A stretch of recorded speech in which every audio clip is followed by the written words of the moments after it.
قطر نے فٹ بال کو ہمیشہ کے لیے کیسے بدل دیا، ایک فیصلہ جس نے دنیا کو جھنجھوڑ کر رکھ دیا۔ تلاوت قرآن سے ورلڈ کپ کا افتتاح۔ دنیا کے سینکڑوں بہترین فٹ بال کھلاڑی اور 10 لاکھ سے زیادہ شائقین خلیج فارس میں چھوٹے سے جزیرہ نما میں جمع ہیں۔ وہ ٹورنامنٹ جس نے کھیل کو بدل دیا، وہ بولی جس نے فیفا کو توڑ دیا۔ قطر نے الزامات کی رکاوٹوں کو پیچھے چھوڑ دیا اور سب سے مہنگا اور بہترین فیفا ورلڈ کپ کا انعقاد کر دیا۔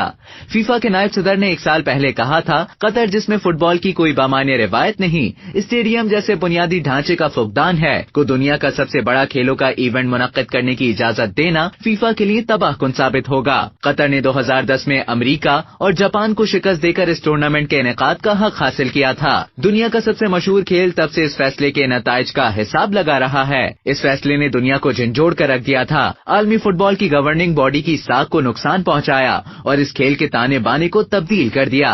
یہ ایسا ورلڈ کپ ہے جس نے سب کچھ بدل دیا۔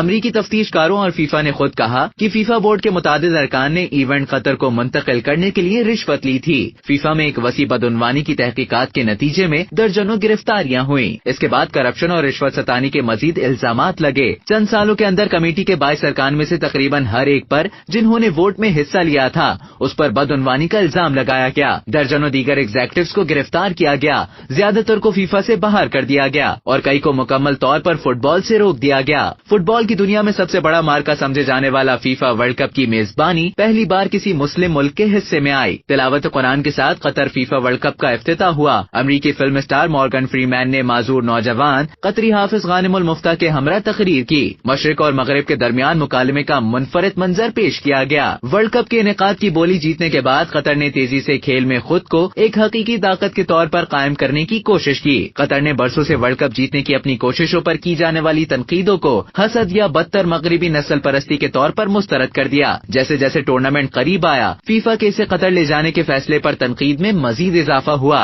موجودہ کھلاڑیوں، سابق کھلاڑیوں، کوچز، کھیلوں کے سامان بنانے والوں اور بالخصوص شائقین کی ایک وسیع ہوتی ہوئی فہرست نے ان کی مخالفت میں آواز اٹھائی۔ انگلینڈ اور ویلز کے کپتانوں نے ہم جنس پرستوں کے حقوق کو فروغ دینے کے لیے ایک خصوصی آرم بینڈ پہننے پر اتفاق کیا ہے۔ بلیٹر نے حال ہی میں اعتراف کیا کہ قطر کا انتخاب ایک غلطی تھی۔ یورپی ملکوں نے قطر میں مزدوروں کے حقوق اور ان کو ملنے والے معاوضوں کے بارے میں ایک مہم ایسے وقت میں شروع کی جب ورلڈ کپ محض چند ہفتے کے فاصلے پر رہ گیا تھا۔ یورپ کی تنقید کا ایک بڑا حصہ اسٹیڈیم کے اندر شراب کی فروخت پر پابندی کے فیصلے کے بعد سامنے آیا۔ فروری 2021 میں برطانوی اخبار گارڈین نے کہا کہ فٹ بال ورلڈ کپ کی میزبانی ملنے کے بعد سے قطر میں انڈیا، پاکستان، نیپال، بنگلہ دیش اور سری لنکا سے تعلق رکھنے والے 6,500 مزدور مر چکے ہیں، جس کی قطر نے تردید کی۔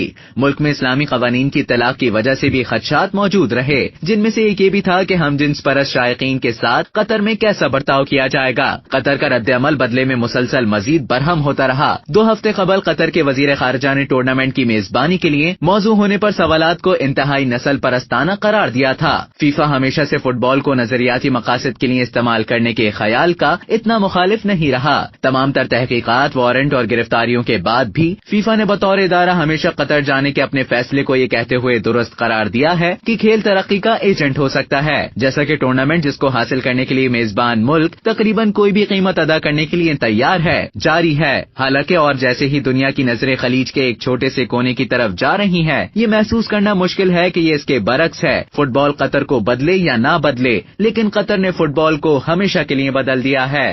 اب تک کے لیے اتنا ہی۔ مزید اسی طرح کی معلومات حاصل کرنے کے لیے ڈیلی جنگ کے YouTube چینل کو سبسکرائب کریں اور فیس بک کے پیج کو لائک کرنا نہ بھولیں۔